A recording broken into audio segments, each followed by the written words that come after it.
Example 74 is asking you to find a horizontal asymptote given the function f of x equals the quantity x squared plus 4 divided by the quantity negative 8 plus 5x.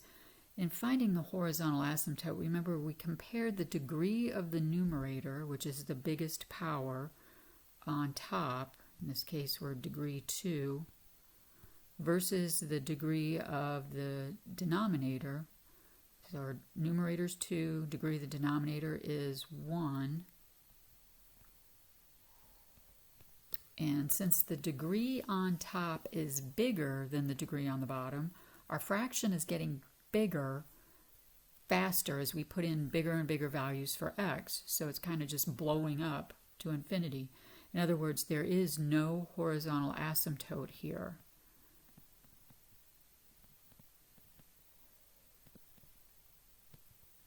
It's not getting close to any horizontal line, it's just shooting up to either positive infinity or negative infinity.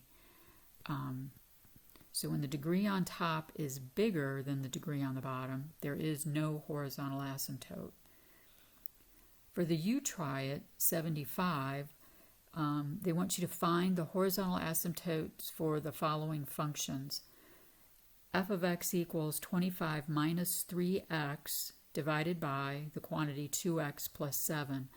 Comparing the degree of the numerator, which is degree 1, versus the degree of the denominator, which is degree 1. Since the degrees are the same, we look at the coefficients in front.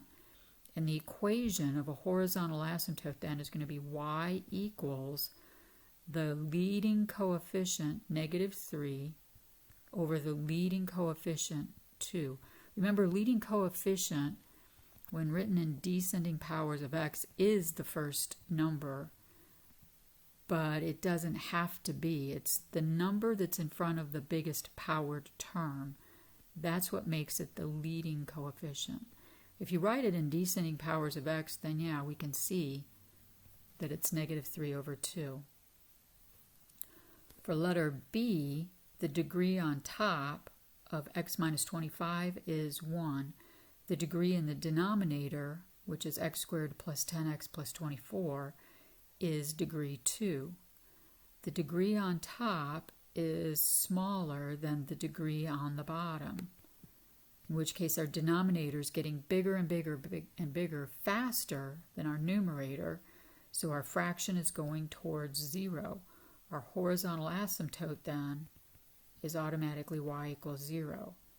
If the degree on top is smaller than the degree on the bottom, then your fraction is going to 0, or it's y equals 0 is your horizontal asymptote.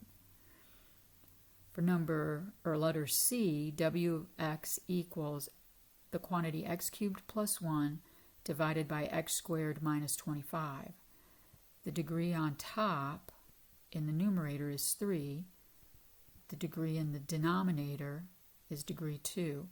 So our numerator degree is bigger than our denominator degree, which means our numerator is going to get bigger faster when we start throwing in bigger and bigger numbers for x.